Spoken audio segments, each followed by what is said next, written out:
Hello, everyone, and welcome to the Fantasy Authority Game Day show. On today's show, we got a lot of injury news for you right off the bat. Tons of news coming across the wire about inactives and all that junk. So, Kev, good morning. How you doing? Not bad, not bad. How are you? Not too bad. Ready for some football? Not really ready for some football though, because my Finns play the Steelers. So, am I? Yeah, I'm ready for everybody else's football. Yeah, I hear that. But this feels like one of those games. Like where I think if you were to start a Twitter poll of who you think's gonna, who you think's gonna win, I think obviously Pittsburgh will win in a landslide. This just feels like one of those games where it's gonna be much closer than people expect. We do tend to play up to the competition a bit, depending on who we're playing. If it's the Patriots, probably not, but in these situations, we do. But that just makes it even worse as a fan because we get so close and then we still can't pull it out. My fantasy team's already struggling. Thursday night's low offense, no scoring matchup really kind of killed me, and I'm sure anybody else who had Chargers or Broncos players in the lineup. Well, I think you expected it from the Chargers going up against Denver's defense, but did not expect that against for the Broncos offense. I mean, they are last 2 weeks have looked abysmal. Yeah, it's strange too. I mean, I know the Simeon, has the arm thing, so maybe he was feeling it from that, or maybe he was just playing nervous because he knew his arm was hurting. But he did not look like the Trevor Simeon that we kind of got used to seeing the first few weeks. Let's get into these inactives and actives here, man. There's a lot to talk about. Even some defensive players that I want to talk about because it's probably going to make a difference in fantasy too. We'll start with the guys who are out. Welcome Ryan Williams first. I guess Ryan's kind of hopping on real quick. What's up, Ryan? How we doing, guys? Not too bad, man. We're just about to get into the injury news here for today. And there's a lot to talk about. A real lot to talk about. Coming through, man.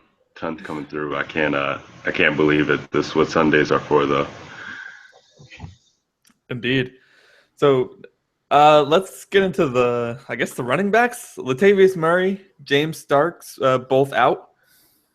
I think Eddie Lacy's actually playing, right? So the James Starks news isn't as big as it would have been if Lacy couldn't suit up. So Lacy's going to go ahead and play.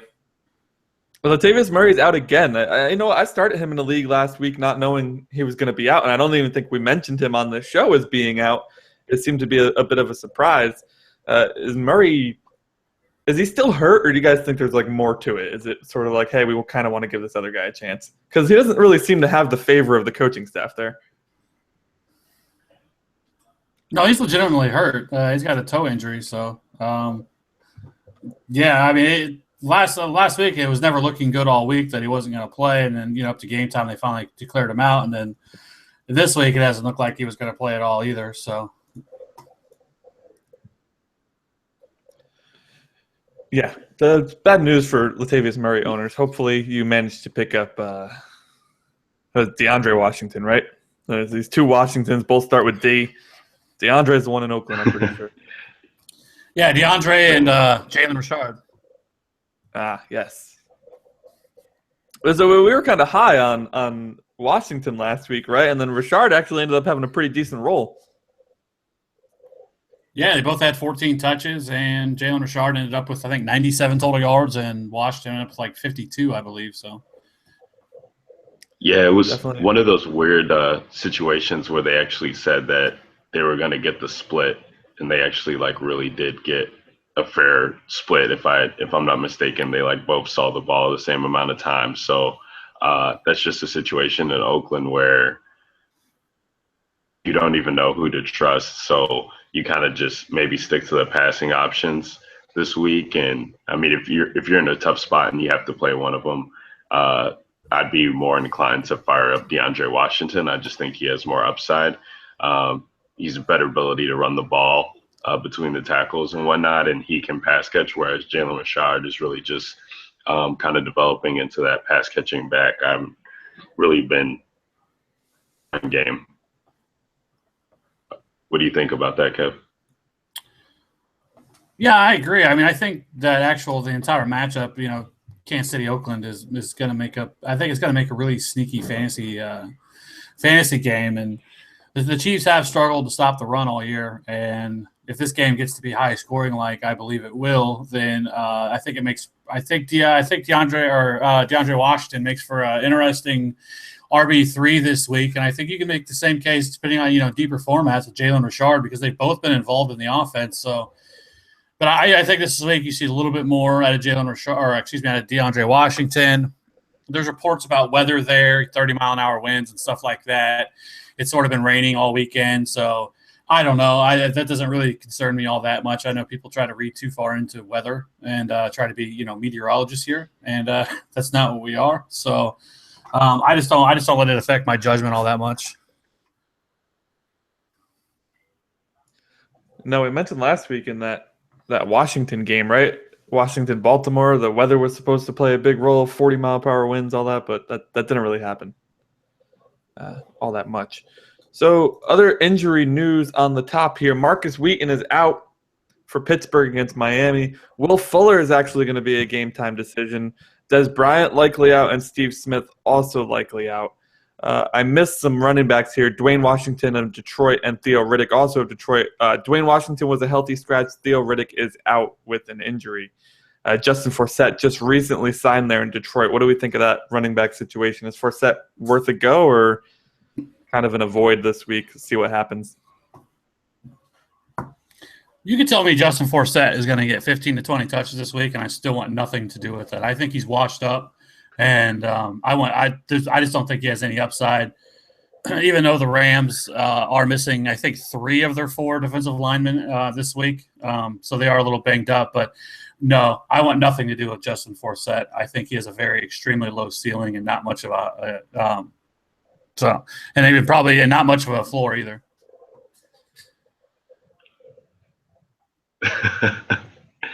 The Justin Forsett hate continues, huh? Yeah, I mean, there's just nothing there for me. The Lions don't have a great run blocking or offensive line either. So I don't know. I just don't think it spells well for him. Yeah, I mean, I think like you said, the Rams defense is banged up. So I mean, what a premier spot for this guy to debut for Detroit. I mean, it's a home game. He has a lot to prove after being cut by Baltimore, which now makes it twice on the season by the same team. So it's like ironic that this would all fall into place for him because we know Zach Zinner is not anything to write home about too. So the coaches were really, Jim Bob Cooter came out this week and said they were impressed with Forsett and how acclimated he was getting in the offense. And now we get to see him on what they say is going to be 10 to 12 carries, but I expect them to see probably 15 to 18 carries, to be honest with you. I just think that they're going to try and, take advantage every way that they can. They'll probably put in some play action. I know some DBs for the Rams are out too, which could, free up a lot of space. And then if they get down there in the red zone, Forsett might just, luck his way into a touchdown this week. And it's just going to be interesting to watch. I would say, we're talking about the running back situation in Oakland. I'd be willing to play Forsett over the 2 of those guys in Oakland just because of that offense and what they might be able to do in a dome game. No. I don't know.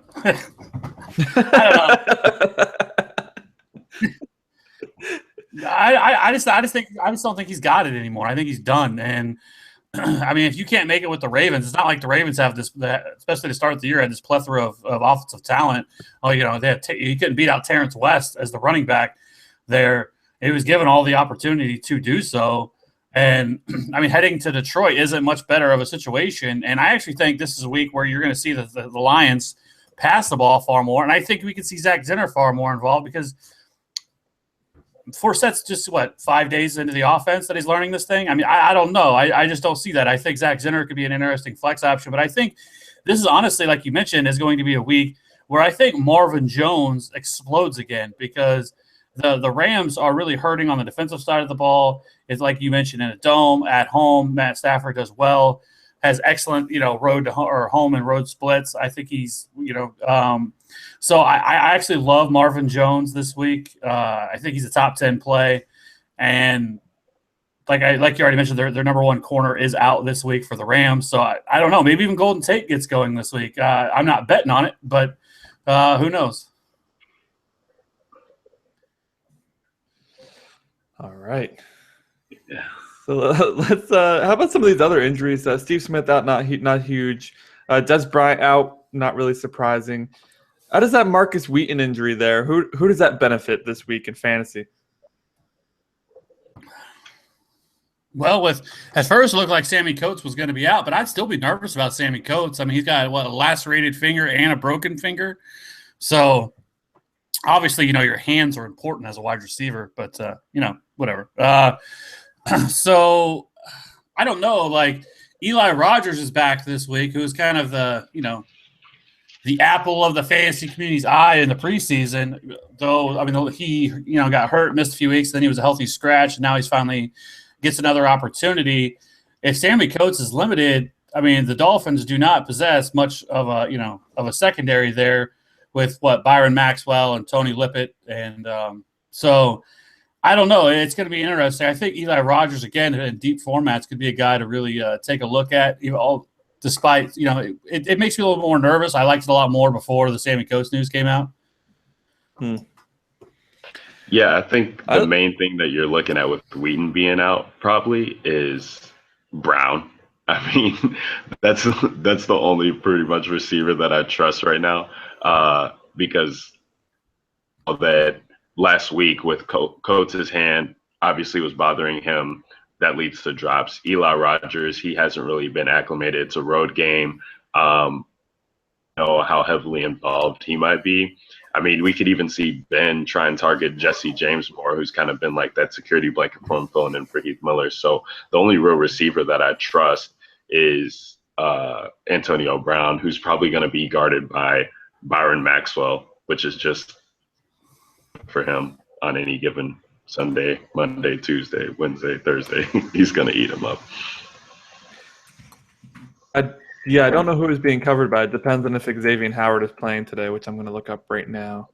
No, he's expected to miss 3 to 6 weeks. That's troubling. Oh, boy. Well, I mean, per Pro Football Focus, looks like Antonio Brown should see the most of Tony Lippett today, who plays 100% the right corner. So, and he's been terrible so far this year, giving up 0.60 fantasy points per route run. So, it doesn't really matter either way. I mean, if it's Byron Maxwell or Tony Lippett, I think you're feeling pretty great about your situation. I like Lippett's chances of covering him better than Maxwell's chances for what that's worth. Probably not much, because obviously Lippett lets up a lot. But let me tell you, I like Lippett a lot. That dude is a converted receiver, so in only like his second or third year, he's still trying to switch positions. But yeah, he's still a little raw. And Antonio Brown's likely to just absolutely destroy him today.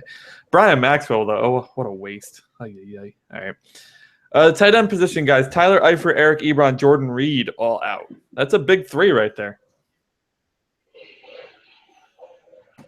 Yeah. I think the most interesting, I mean, the other ones, I don't think it doesn't really do anything for me with the Eric Ebron news. Tyler Eifert's been out all year, so we already know what to expect with that. But I think the interesting one is going to be Jordan Reed and see how, what happens with Washington, because I mean, they did sign Vernon Davis over the offseason, and then they also have Niles Paul, which I think a lot of people have forgotten about Niles Paul and just how an athletic tight end he really is. And I think he's the guy. If you were desperate and really needed a tight end, if you were even considering Vernon Davis, I would rather have Niles Paul.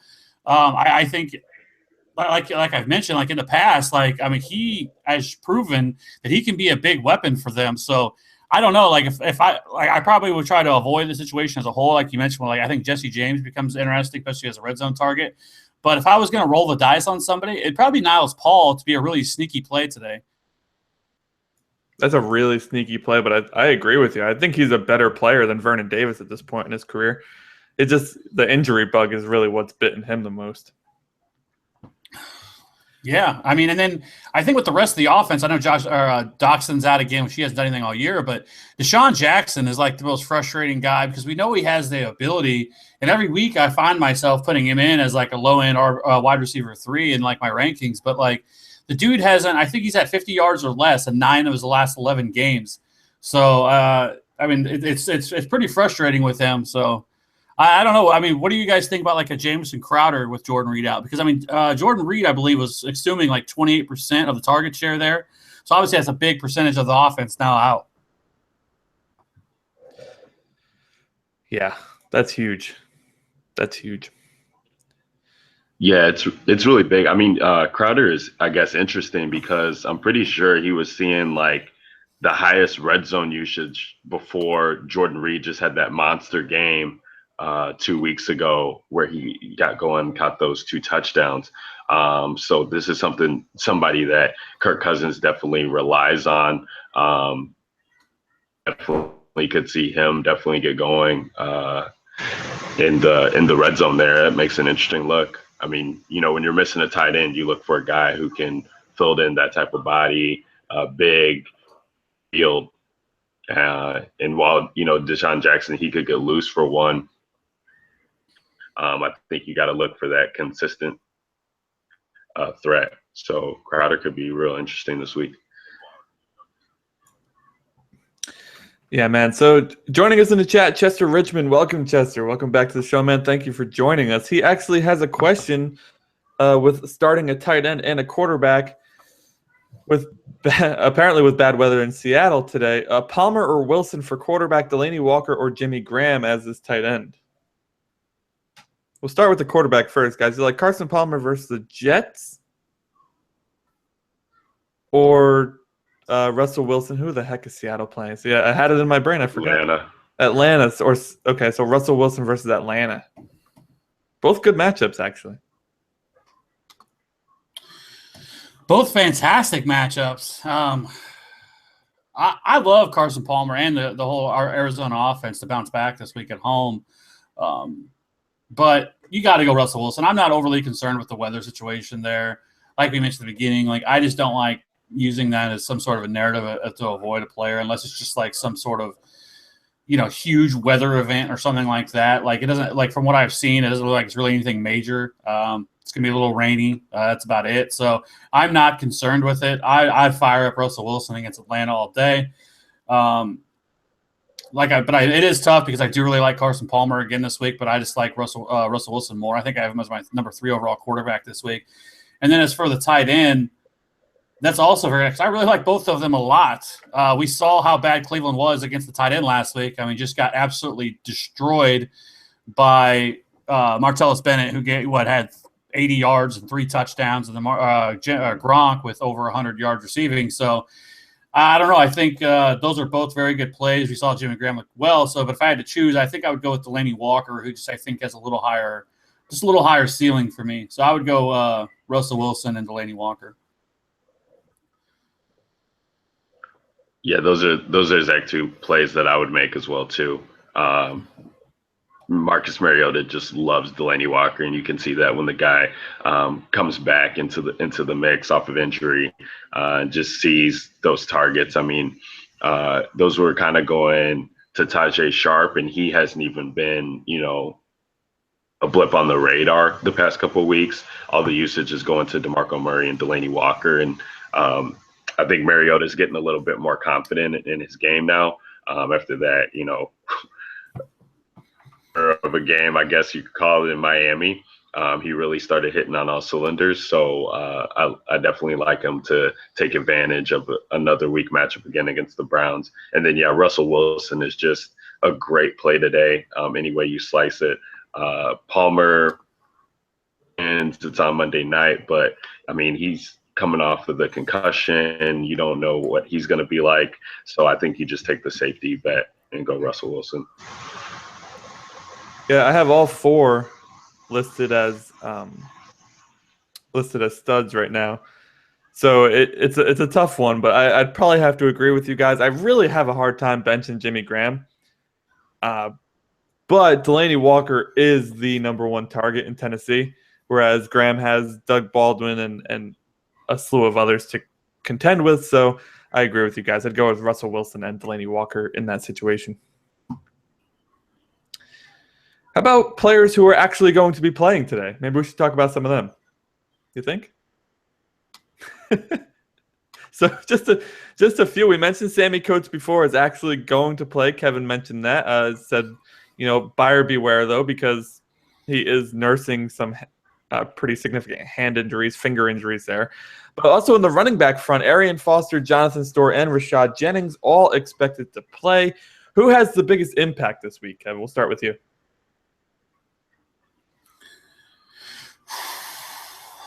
I mean, I think you're probably, I don't know. It really depends on your options. So, for example, like Arian Foster, I think he could be a sneaky PPR option this week going, obviously up against Pittsburgh.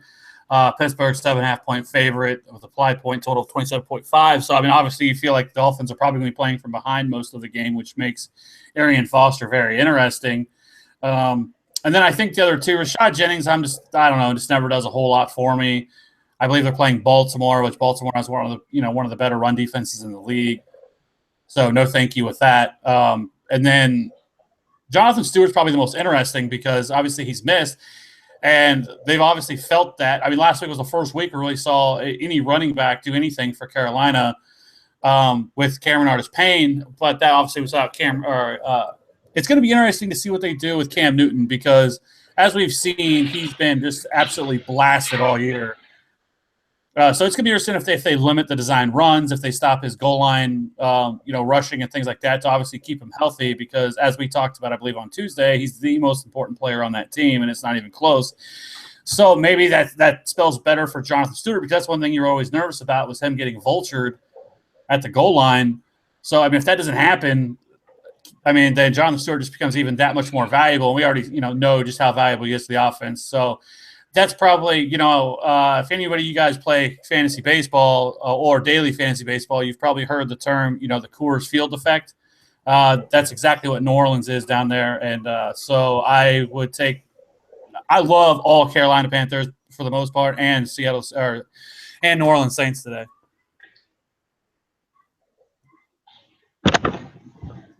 Oh, yeah, definitely. Jonathan Stewart is real intriguing, man. Last time we saw Cam Newton, it was getting a concussion on a goal line run. So you got to believe that Carolina might, stir away from that at least this week.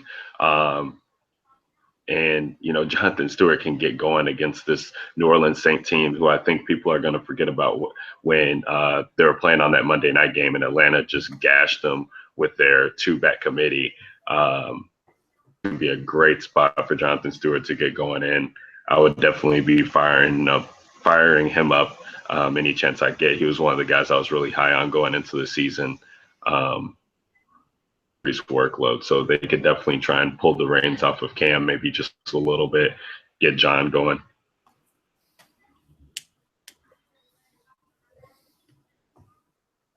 All right, fair enough. Jonathan Stewart seems to be the more intriguing of the options here too.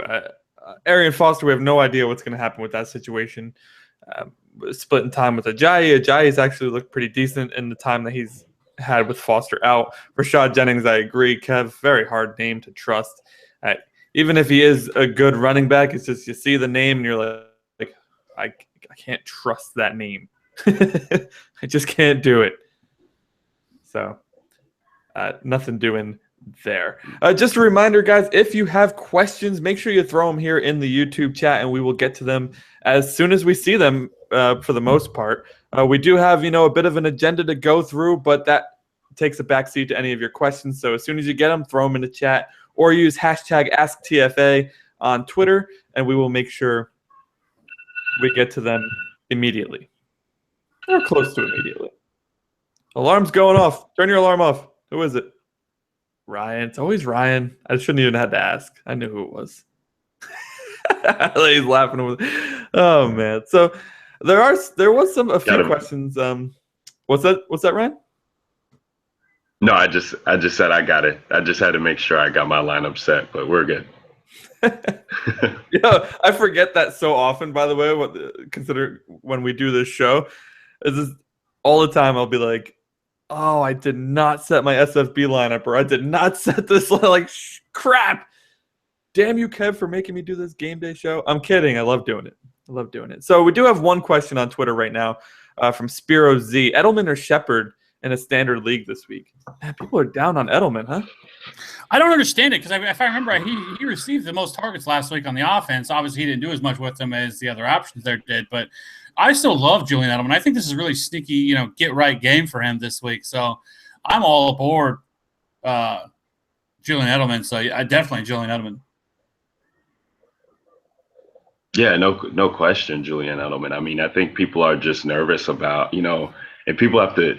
One of the big things in fantasy is like learning how to dissect the injury reports. And we talked about this going into the year, I believe, with them getting rid of the probable tag and just using, this questionable and doubtful stuff that's going on. And we knew that Bill Belichick was always going to be, probably being the one taking advantage of this and just list a ton of players questionable. Patriots had 10 people questionable on the injury report. Blunt, Gronk, Edelman. I mean, a ton of these guys are on there, but they're all expected to play. So I think people are just looking at the injury report and being like, oh my gosh, Edelman might miss. Like, I need to be looking for other options. No, Edelman's fine. He's going to be out there. And when he's out there with Brady, you play him.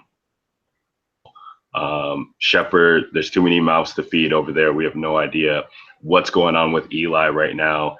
Looks like he can't even throw a ball 10 yards.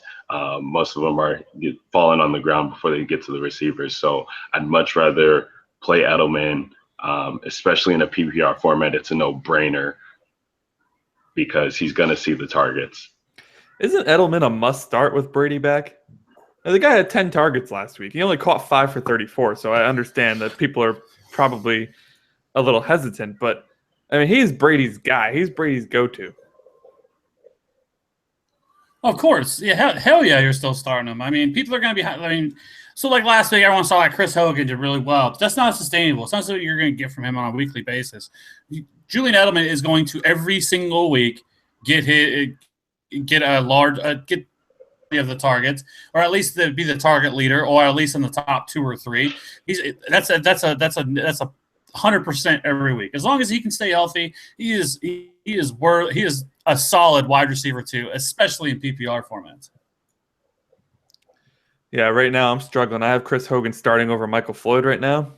I don't love that move, so that's one of the moves I'm looking at. Like, man, I'll figure that one out before the show is over, I hope.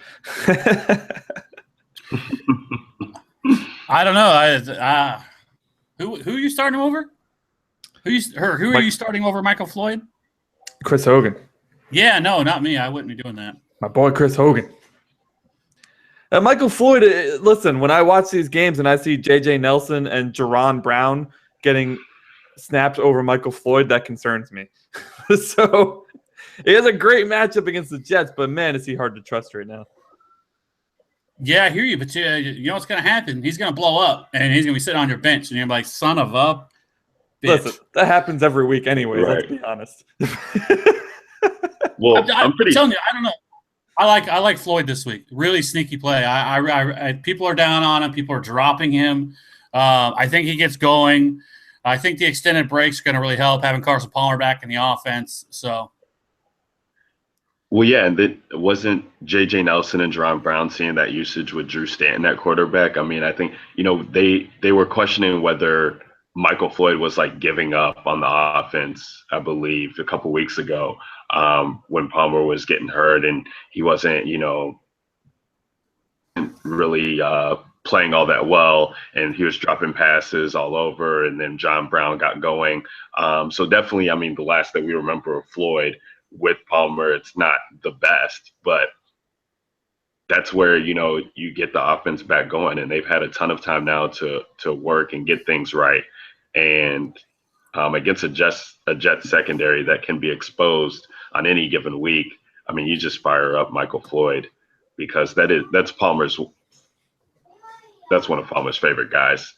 I mean, we could talk about the Palmer-Fitz connection all day, but I mean, Michael Floyd gets the looks from Palmer. Yeah. And I even know the Chris Hogan thing probably isn't sustainable, but I don't know. I really like him in that New England offense. And I feel like if I bench him, he's going to be the one to blow up. Now, Michael Floyd could do the same thing, but I feel much worse about the Hogan move. We'll see where we get to before the end of the show here, guys. Let's get into some quarterback plays. Who are the top plays of the week at the quarterback position for you guys? Kev, if you want to start us off, I see you have a number of people listed here, so why don't you go for it? Who's your top play of the week at the quarterback position? Well, some of my top plays, obviously, I really love, like we mentioned with Cam Newton, obviously, Russell Wilson we've already talked about, Carson Palmer we've already talked about, but I really like Blake Bortles this week as another very interesting play going up against Chicago Bears. So I think this is a great week for him. I think this is another solid matchup for him, and I think again another player some guys may have jumped shipped on because he had a rough start to the season. He did much better in his week 3 or week 4 was it week 4 whenever so week 4 matchup against the Colts. But I really like him today. The Bears have done better on the defensive side of the ball, at least especially last week than what we thought they would. But I don't know. I just love the entire Jaguars offense today. I love Blake Bortles. And I think, honestly, this is a week where you see the Allens really go off this week.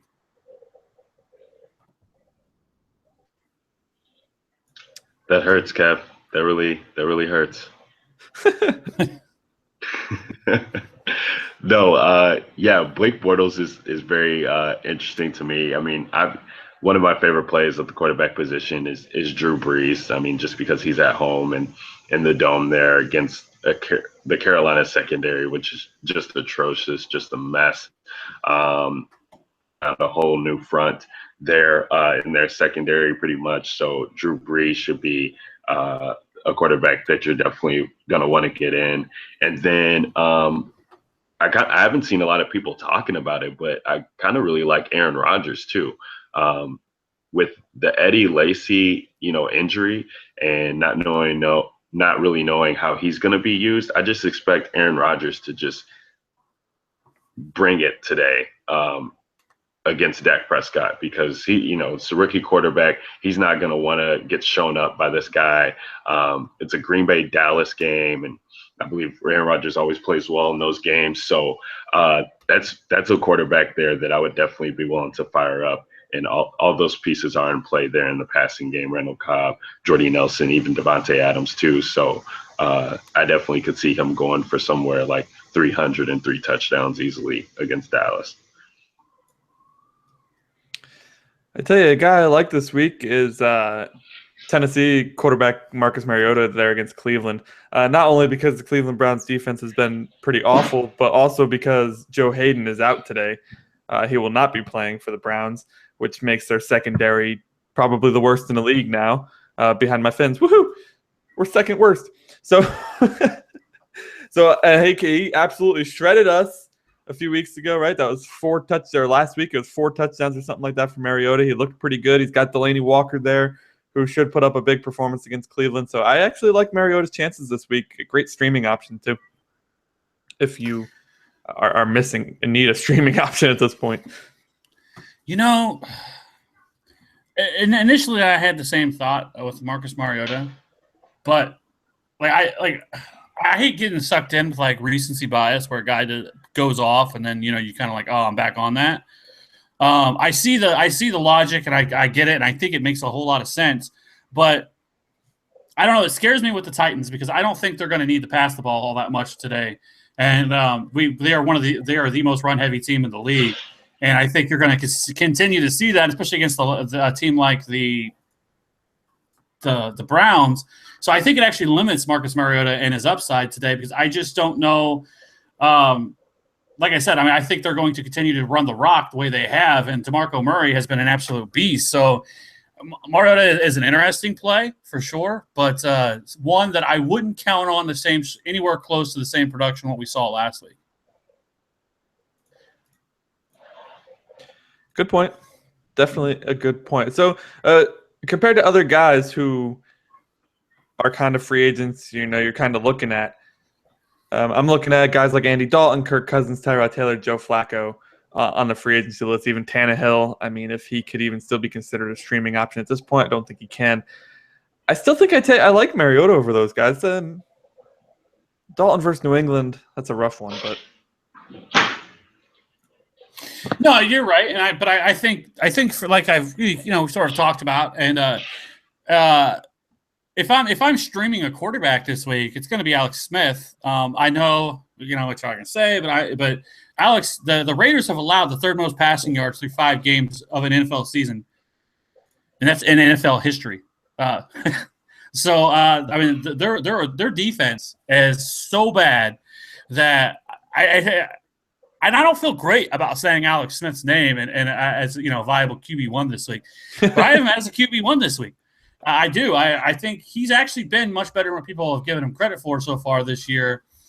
I know people are going to remember the game that he came off, playing against Pittsburgh and how a disaster that was. However, he was still a QB1 that week. People forget that, but. So I like I said, I love Alex Smith, and if I'm streaming a quarterback, Alex Smith's my number 1 target. Great point. Oh I see. my God. He's got him as a sneaky play. I actually have him as a stud on my Studs and Duds article this week too. Oakland Raiders defense has been terrible, man. While Alex Smith is by no means a world beater, he can throw the rock when he needs to. Again, though, this may be a similar situation to the Mariota argument, where they're going to run the ball a lot and he may not need to throw. Jamal Charles is back this week. They do have Spencer Ware. Will Alex Smith need to throw the ball that much is the question. They did lead, after a first few weeks, they led the league in pass attempts, which was just hilarious. Don't see that. Well, they still are. Do they really? Right now, they are number 1 in the league. Well, not in pass attempts, but right now they are as a pass run split. They are number 1 in the league. They throw the ball 68.6% of the time, and they run the ball dead last 31.4% of the time. You think that changes with Charles back now? I don't think it changes all that much. No, because I mean it's not like Spencer Ware was being was a bum. I just it's really the biggest key for them is going to be their defense, because they have trailed. I believe they've trailed just about every. Where's it at? I got that written down somewhere. They have trailed by 2 or more possessions, 9 or more points, 52.8% of their offensive plays, which is the highest in the league. With that, I mean that's insane, right? So I mean that's why that's been that way, and it's just going to depend today on what kind of a game flow it is, because the Chiefs' defense has not been a model of being able to shut teams down as well. Which side note, Justin Houston has been cleared to return, so I mean, I did a big old dance, and it was amazing. But he won't be back. He won't be back. He can't even start practicing until next week, so that doesn't matter for this game. But like I said. So yeah, I could see that. It really is just going to depend on game flow. But I mean, the way that this game shakes out, and of course, this is the same thing like we mentioned about the Steelers and Dolphins game, that we're what you expect. You should always you shouldn't be 100% confident, because this is the NFL, and you should always expect the unexpected. But like I said, if things hold true, then yes, I think Alex Smith is going to see a healthy. He's going to he's. I don't think that's going to change all that much. I should say that their pass to run ratio. All right, then. So we do have a few questions coming in, guys. This one from Brian here on YouTube. He says, Sammy Coates, Chris Hogan, or DeAndre Washington for a standard flex spot?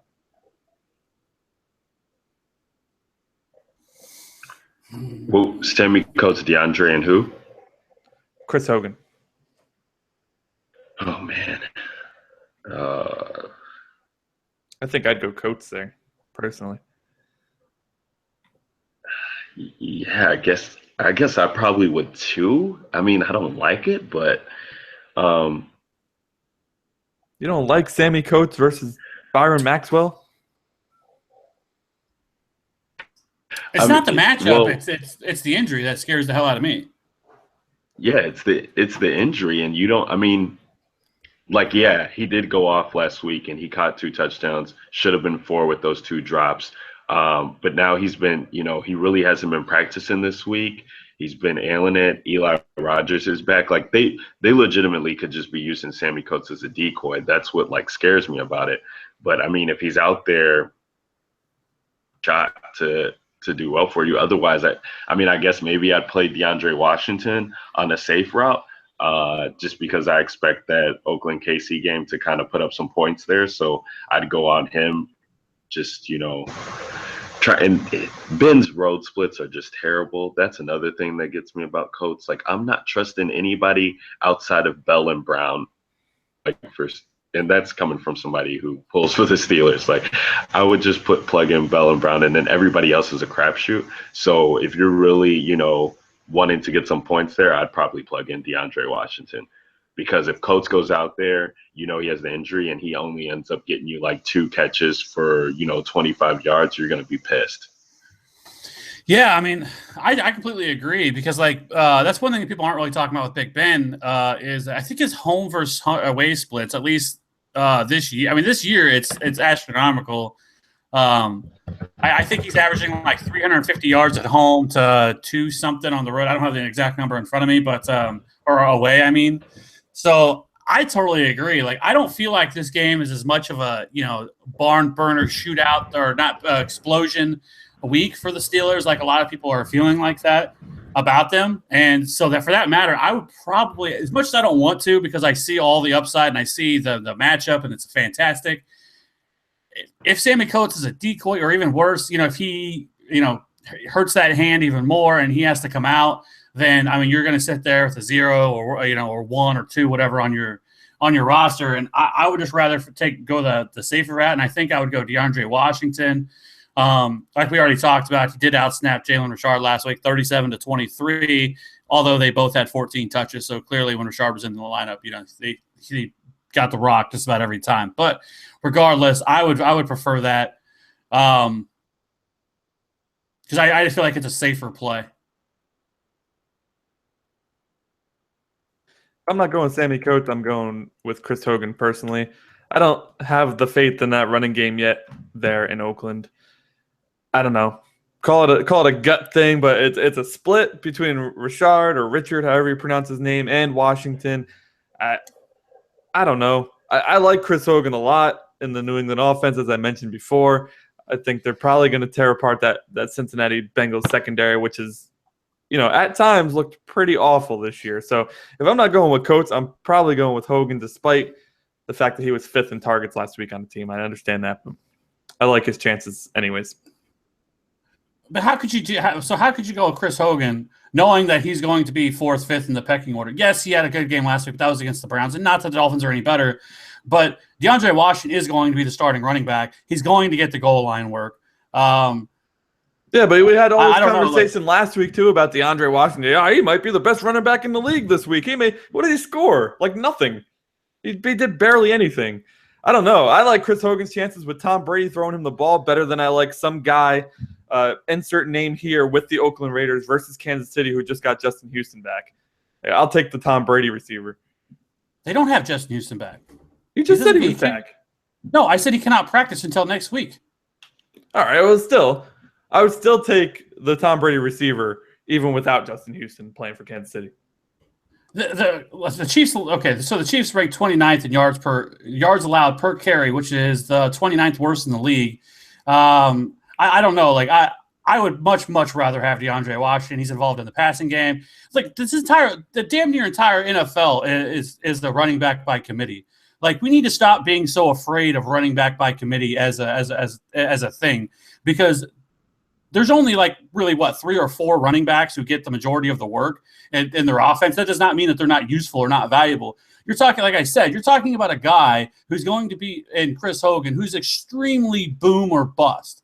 Yes, he had a good week last week, but like I said, completely recency bias, because that's all we're remembering is what he did last week. But when he's going to have to go up against Edelman and Gronk and Martellus Bennett and James White, I mean, there's so many guys there to feed that Chris Hogan could easily have 1 catch for 10 yards this week. Whereas I know for 100% fact DeAndre Washington, barring some injury, is going to get at least 12 to 15, if not more, touches this week. So I will take the guy who's going to get the volume and a better matchup, and a great matchup as well in his own right, versus Chris Hogan.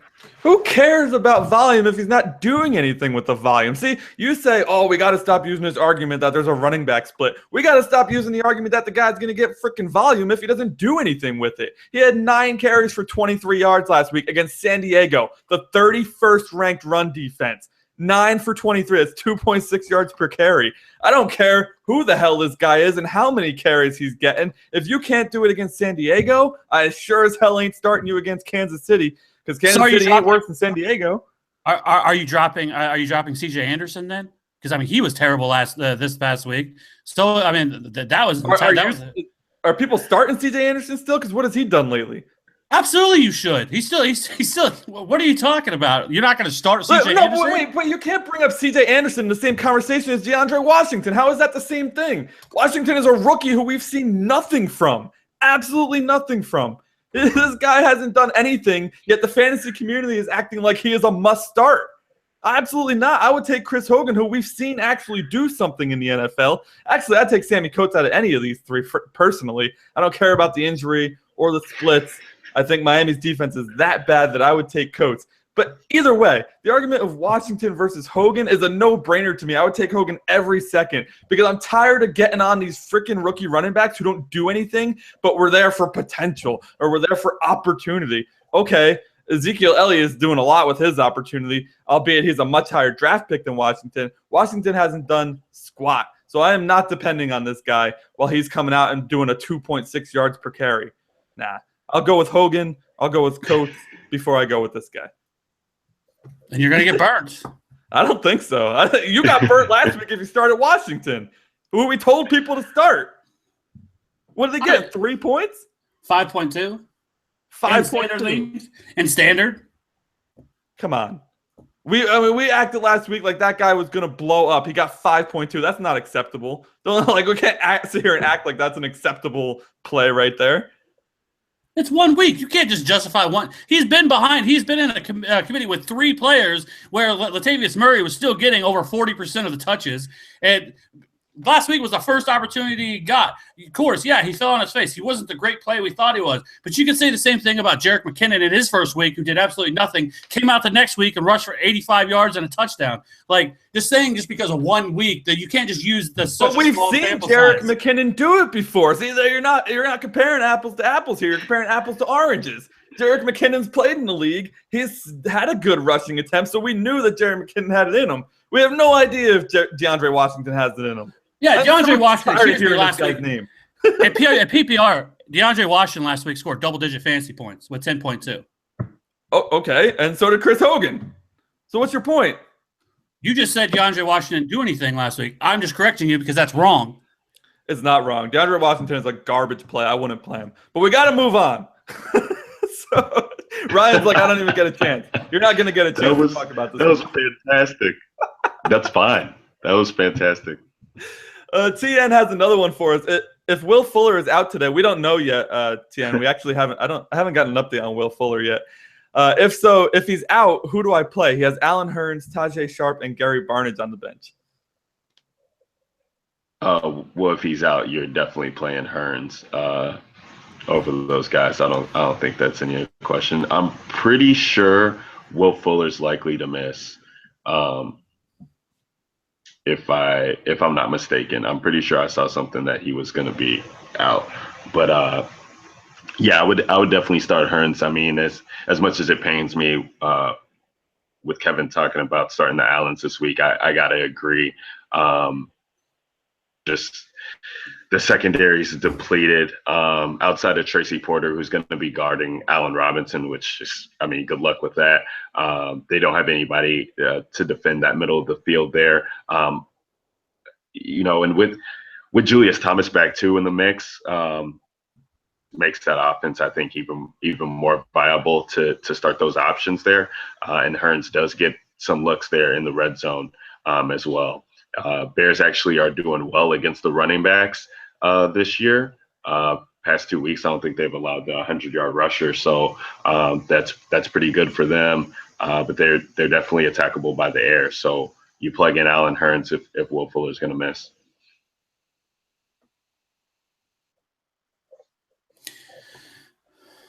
Yeah, I mean, it's Allen Hurns for me.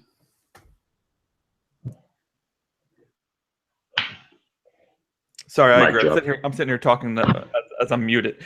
I agree with Allen Hurns. That's a tough one too, right? Because Will Fuller doesn't play till tonight. So trying to figure out that whole mess, you may just want to put Hurns in just to be safe. I think Hearns is a good play no matter what this week. Again, I don't try to pronounce hard names, so I'll call you by your initials. WH here in the YouTube chat asks Edelman or Landry this week.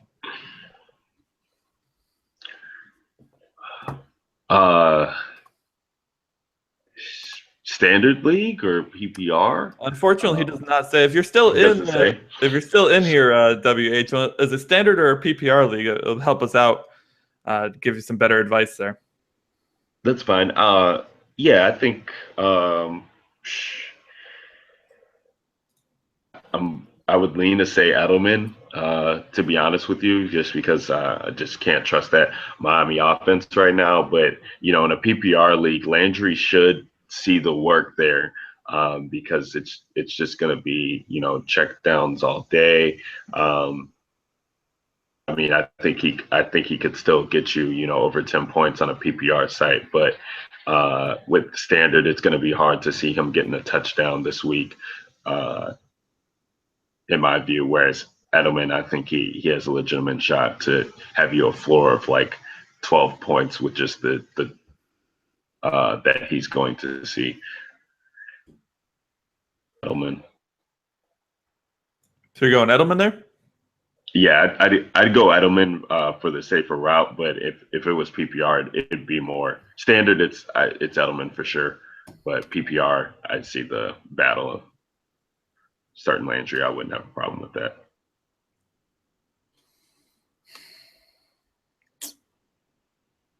I think they're both really, really, really close, but I'd probably go Landry. But I mean, I could make a case. I could make a case for either one of them because I think they both are in good spots. Both are going to see an enormous amount of targets, and I don't know. I like. I think Miami's going to be trailing for a lot of this game, and if that's the way it plays out, then him and I think even Devontae Parker make for really interesting plays. So, but I still think Landry's still a solid. I think he can be a solid wide receiver too today. I agree, but I would probably still go with Edelman. I'm more comfortable there going with Edelman than I am with Landry. Even though Landry gets his targets, no matter how bad his Dolphins offense has been, Landry seems to always come out doing just fine. So I think you really can't lose either way. For me, I'm going with, going with the better quarterback situation. I'd go with Edelman in that one.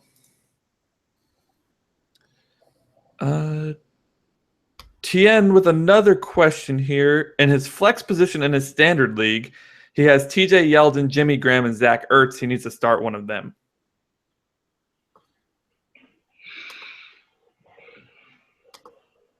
I think Graham probably has the best chance there of scoring. What do you guys think?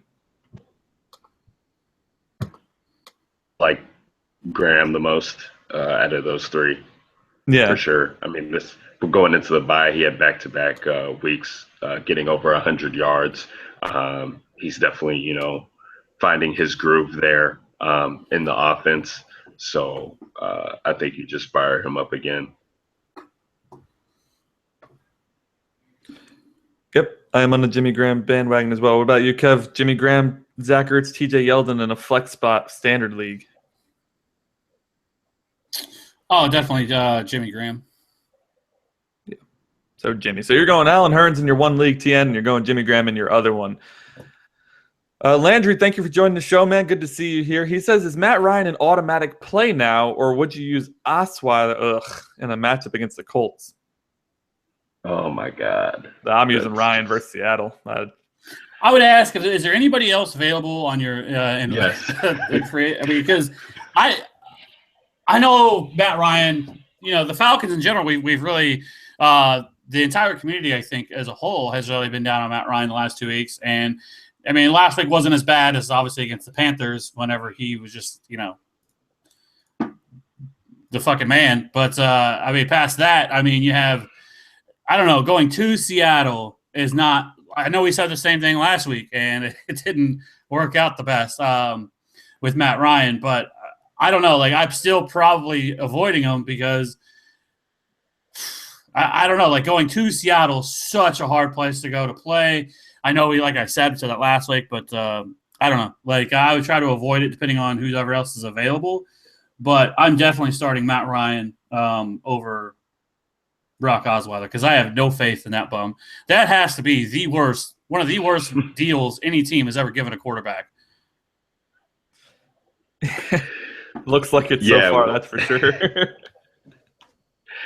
No, I mean seriously, and all joking aside, like this is the Colts defense is just abysmal against the run. This is a perfect time to get Lamar Miller going.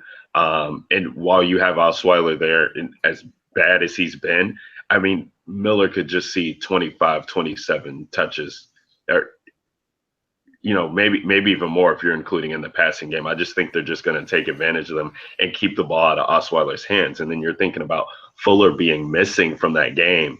That want to avoid him right there.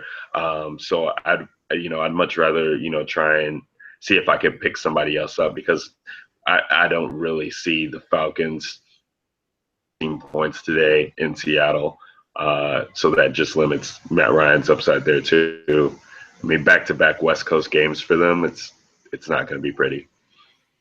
I'm very nervous about Matt Ryan this week, and I am starting him, albeit I don't feel very good about it. But if you look at who Seattle has faced so far, they haven't really been challenged yet. So it's going to be interesting to see how this game plays out. It is in Seattle, so it's unfortunate for Matt Ryan and fortunate for Seattle's defense. But they faced Tannehill, Keenum, Gabbert, and Fitzpatrick. Those are their 4 quarterbacks that they faced this year. So really, have they been challenged? Probably not. But they've done what they're supposed to do against bad quarterbacks. They have played well. If you have the Alex Smith or somebody along those lines, you may want to consider starting him instead. What do you think about it's like you said, Dak Prescott. What do you think about him going up against Green Bay, who do have a funnel defense and are great against the run, but are can definitely be had through the air?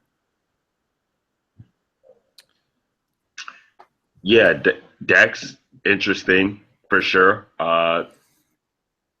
They're going to be in a spot to play from behind. Little bit of uncharted territory for them, but he could get going there. I would much rather like it if Des Bryant was playing. But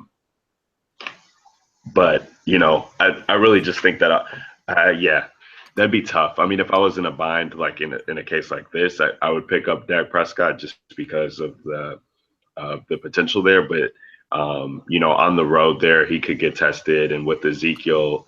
If Ezekiel's not able to get going, I think he's the one that carries that offense for him. So passing plays, fall on the hinges of Ezekiel being able to establish the run. And we really haven't seen Ezekiel deal with being shut down yet. So if he's getting shut down, that could put Prescott in a real bind. I'd probably still start Ryan over Prescott. I don't know. The Falcons seem to have some good game plans against these teams, and I know it's in Seattle, and Matt Ryan typically doesn't play too well on the road, but I don't know that I'm going to vote against them anymore. He only had like a 17-point performance or something like that last week, so it wasn't anything super impressive against Denver, but they still did put up points against Denver. It wasn't like, Matt Ryan scored negative points. So for me, I'm probably sticking with Ryan unless you have, like I mentioned, like an Alex Smith available.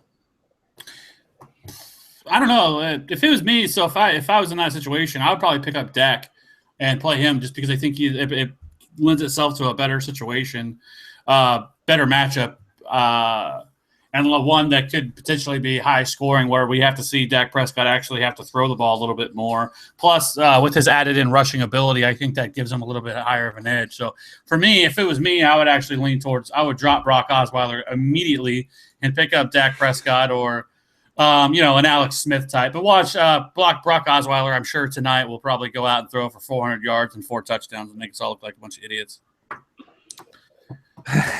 Probably, but you should still drop him. You should still drop him. So David Mundy joining us. Thanks for joining us, David. He says, going Odell Beckham 1, Doug Baldwin 2, but he needs a flex play, and he has Jordan Matthews and Willie Snead.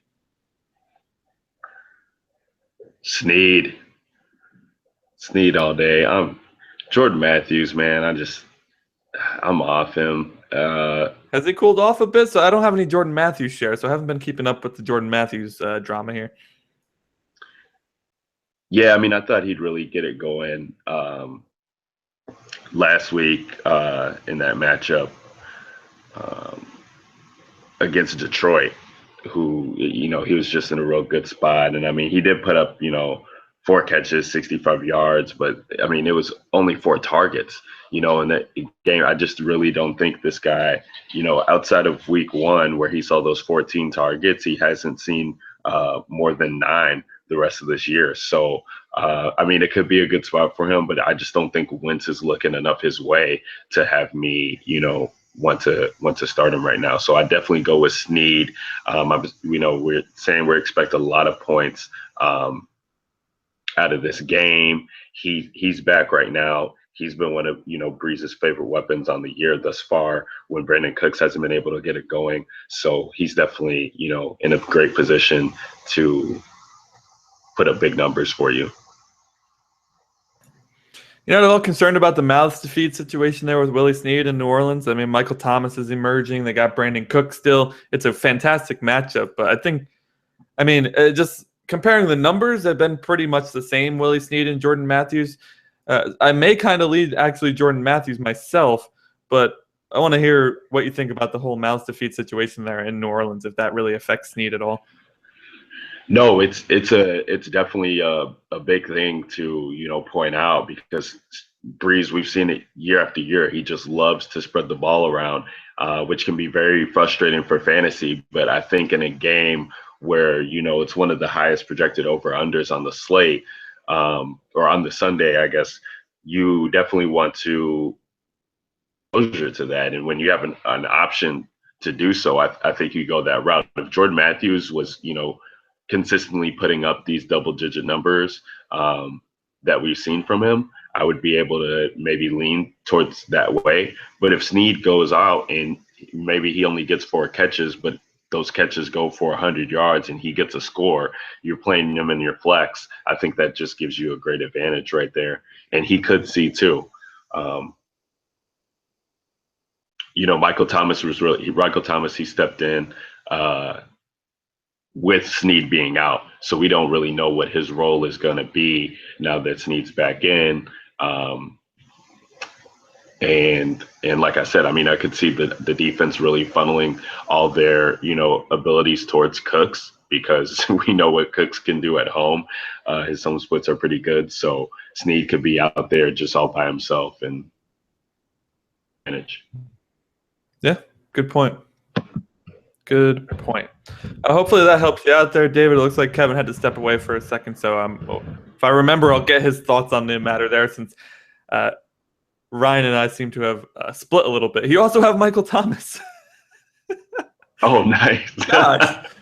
Yeah. Yeah, great. I mean, he's got exposure to a great passing game there. So Jordan Matthews, Willie Snead, or Michael Thomas. He's still going with. See, that's even more reason for me to switch over to Jordan Matthews.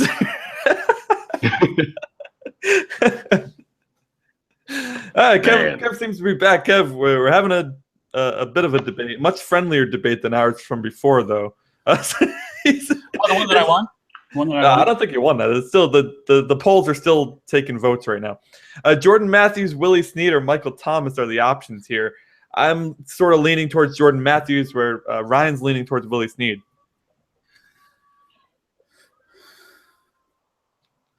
Yeah, I actually like Jordan Matthews. He's not going to be seeing Josh Norman, which is a positive. Josh Norman does not travel to the slot, which bodes well for Jordan Matthews, who, I say I wasn't ready. Take your time. It's okay. We got some time.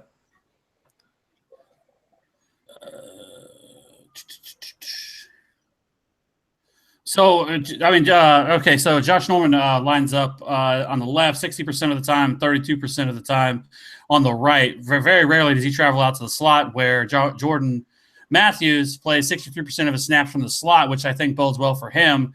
I think this is a decent game for him. And I would probably go with him. The interesting one for me, actually, would be Michael Thomas, who has been seeing a ton of work inside the red zone.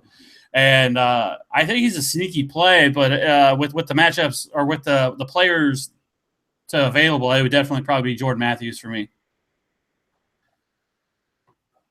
Oh, won that one, Ryan. Oh man. The Steelers fan wearing the Bears hat. I don't know what to do with that. I have no idea what to do with that. Listen.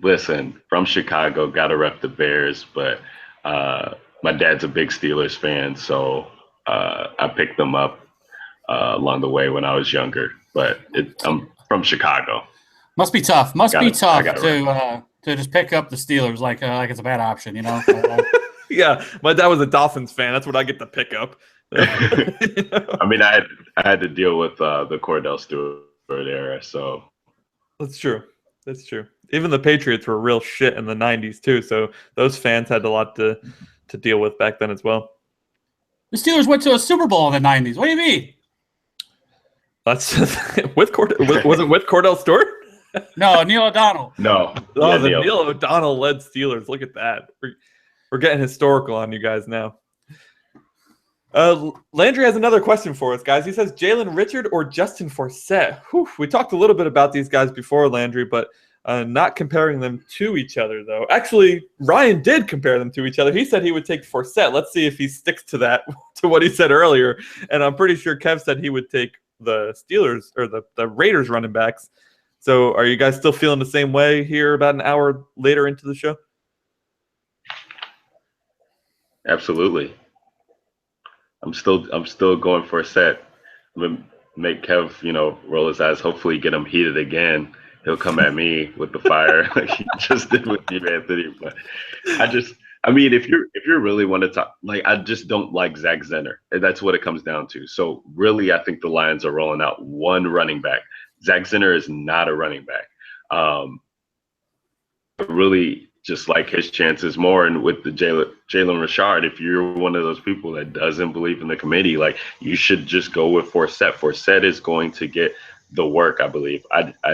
We've seen Zach Zenner have a chance. As soon as Abdullah went down, they bring in Theo Riddick and Zach Zenner. We know Theo Riddick, he's even a pass catcher, and he's been able to get, going in the run game. They've been giving him more touches, and that's not even what he does best. So I don't really think they even trust Zach Zenner, which is probably why they got Forsett, which is probably why they feel like Forsett's already up to the task that they even are going to put this dude in the split 1 week into his new job.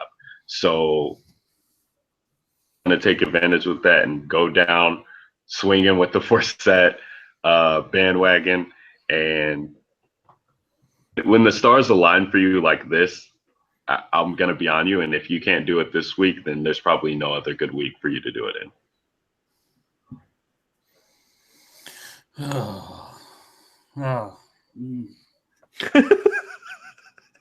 I just don't like Jalen Richard. Jalen Richard. Think about that, Kev. I know, but the Justin Forsett, Zach Zenner is trying to figure out the shiniest of two turds. I don't know which one that you're really gonna want to go with more than the other. I don't know. I can see Forsett just falling into the end zone and finding himself into a touchdown, but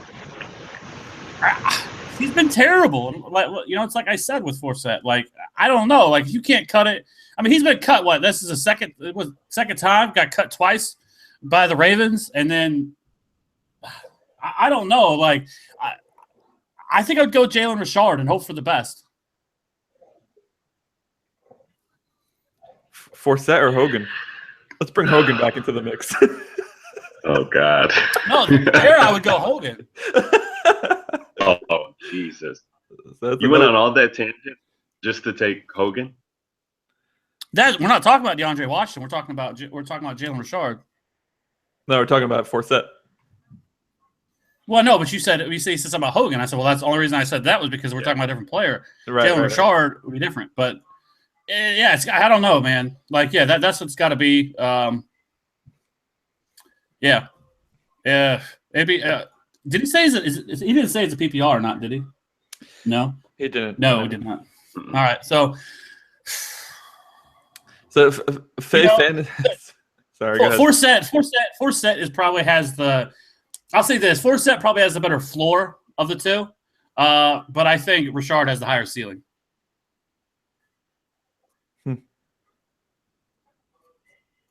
So, but if it was me, and you know me, I swing for the fences, so I would go for Richard. But Forsett is probably the safer play because he should get more touches. That's not still a guaranteed thing, by the way, that's going to happen because I mean, he's only been on the team for 5 days now. So to expect he's going to go out there, if they do, it's going to be a very vanilla offense, at least in the terms of the plays they call for him, because I just can't imagine they're going to give him some massive workload 5 days into the offense. But and like I said, he's just not a very good player. I just don't think he's all that great anyway. I think his days are behind him. His days are numbered. Kev sounds like he's going to go out and kill this guy. That's it. Game over. Justin Forsett, watch out in Detroit, buddy. Kev's not that far away in Kansas City. I have a special set of skills. I will find you. I have a special set of skills. Oh, goodness. Oh, man. So Faye Fantasy has a question here. Do you have something else on that, Kev? No, go ahead. Is Pryor going to throw a touchdown today? Okay. I mean, I guess he could, right? He could. Oh. I don't know. I mean, Cleveland's playing Tennessee. I guess it's possible. Yeah, I mean, I wouldn't count on it, but I'd say, Chris Hogan probably has a better day to outproduce DeAndre Washington than that having, and that's not very likely. So that's extremely likely, actually. All right, so I got a few. This is probably Alex Smith or Russell Wilson. Russell. Russell for sure. Yeah. Running back to land of misfit toys. Foster, Ware, Jalen Richard, Forsett.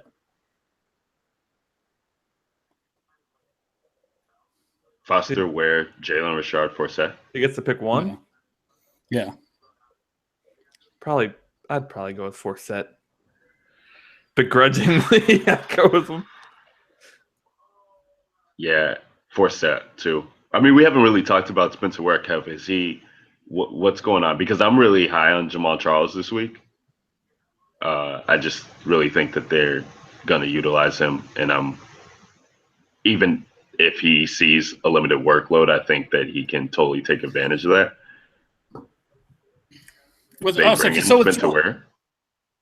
So I think with Jamal Charles and Spencer Ware, I don't really like to a lot of times read into what beat writers have to say about teams because I think they're a little bit too much oversaturated, I guess, or could be a little biased for their own opinion. But there is one guy who I really respect, and that's Therese Paylor here in Kansas City. He does an excellent job with kind of bringing insight to the team and things like that. And he believed that they were going to receive somewhere like a 55-45 split this week, which is probably right around where I would believe. Earlier in the week, the OC Brad Childress said that they thought that they were going to sprinkle Jamal Charles in, whatever that means. Last week, I think he received 10 touches. I think this week he receives probably 15, probably in the 15 range. I think is fair. Could see 20. But I'm not counting on that. It's going to really depend on like what we talked about earlier with Spencer Ware, with them is, how the game flow goes. But Spencer Ware is going to see work. Like he has standalone value. I think he's still going to get those goal line touches because he is a great in between the tackles runner. Not that Jamal Charles can't be, but I think for this 1 week, I think Spencer Ware has I have him as an RB3, and I actually have Jamal Charles as an RB2 in my rankings, and I think that's pretty fair. I think both of them though do have value this week, especially against the Raiders defense that has been pretty bad on all phases on the defensive side of the ball. All right.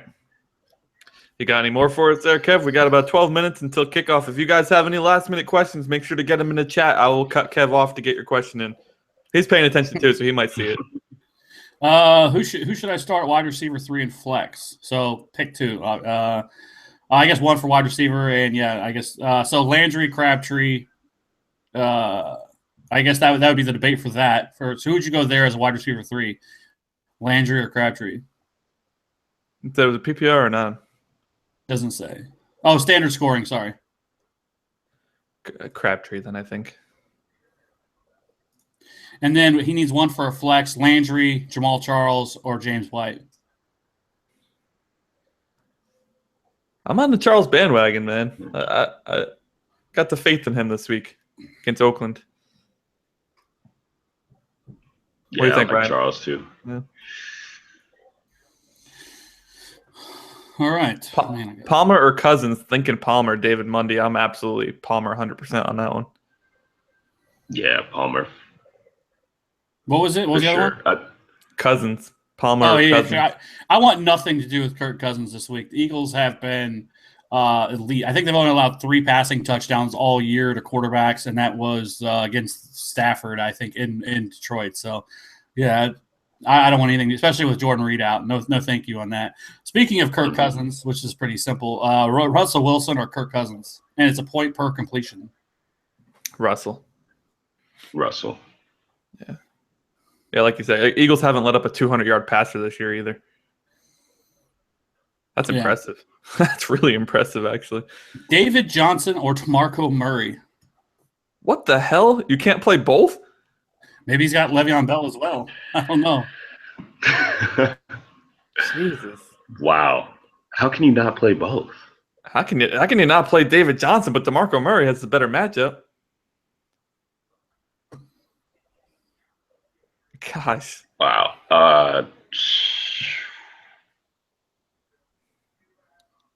God, that's tough. I mean, I would say David Johnson just because I love David Johnson. But, I mean, having to bench DeMarco Murray against the Browns is... You got to find a way to either trade one of these people to get a receiver. You got to be weak somewhere.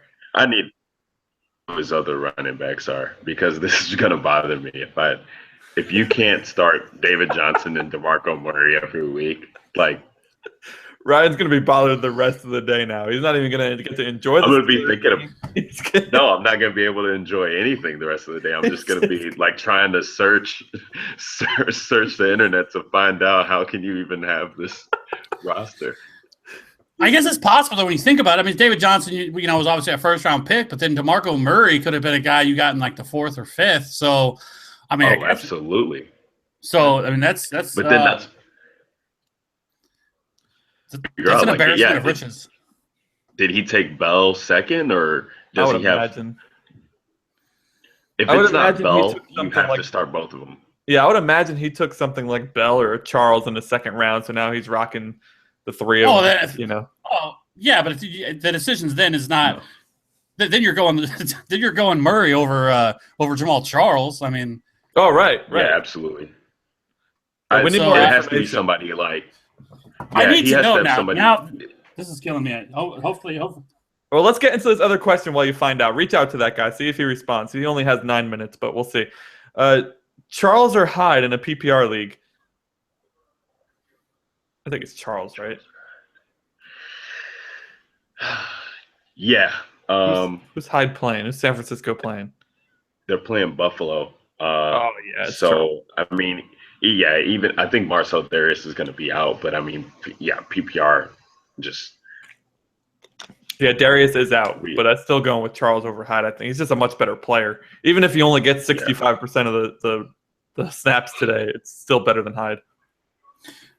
James White or Matt Forte in PPR?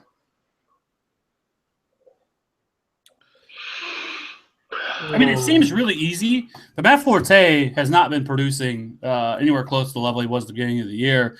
And then with Tom Brady back and James White, I mean, I think you really have to like that. So, yeah. How many catches did White have last week? It was quite a few, wasn't it?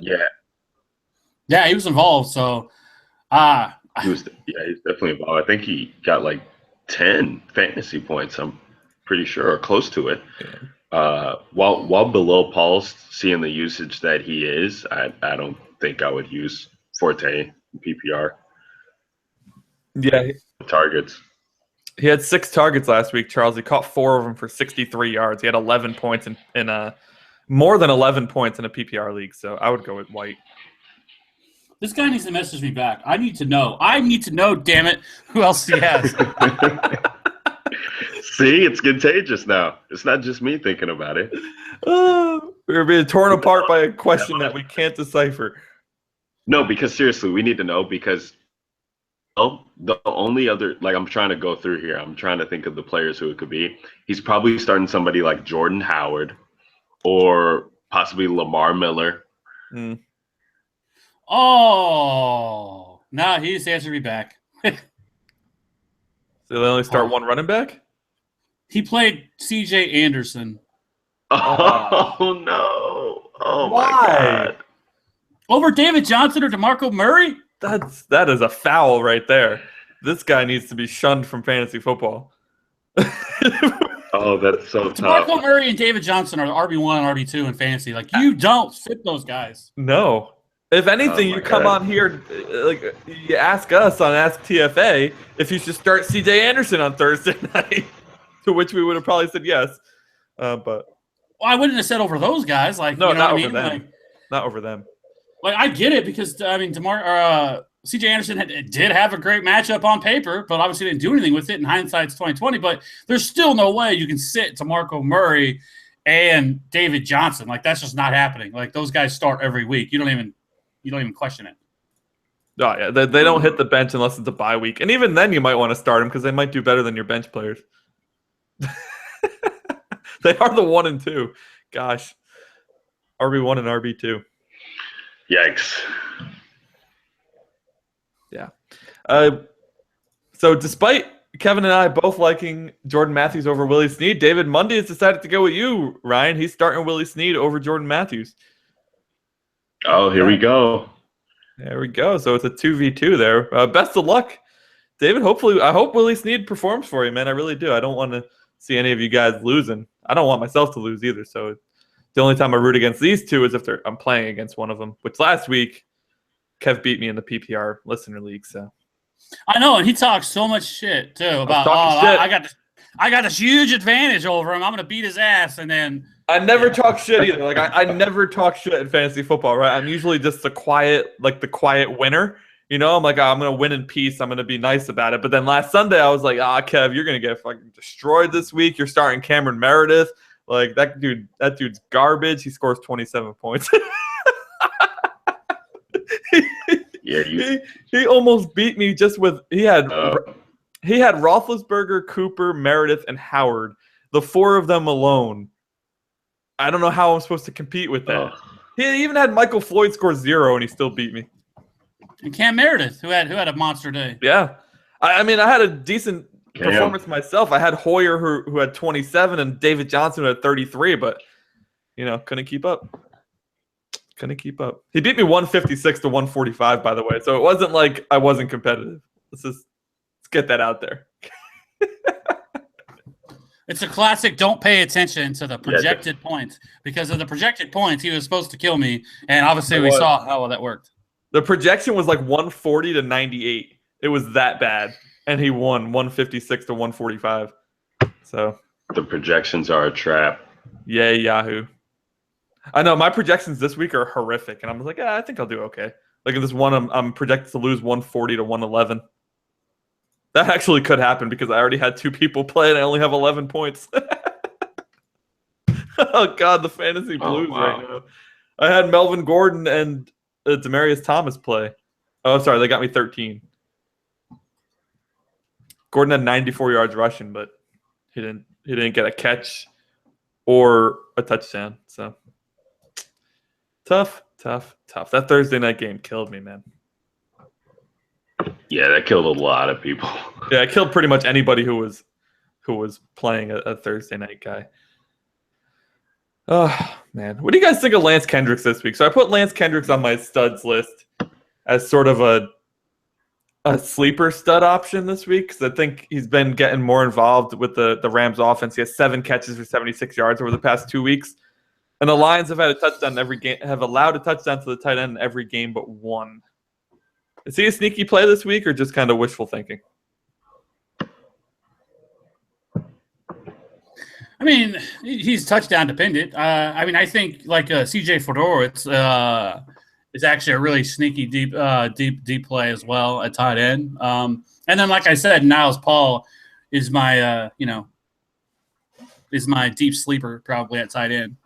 That's a good one. I wish I should have talked to you before I launched the studs and duds, but I got it done so late this week.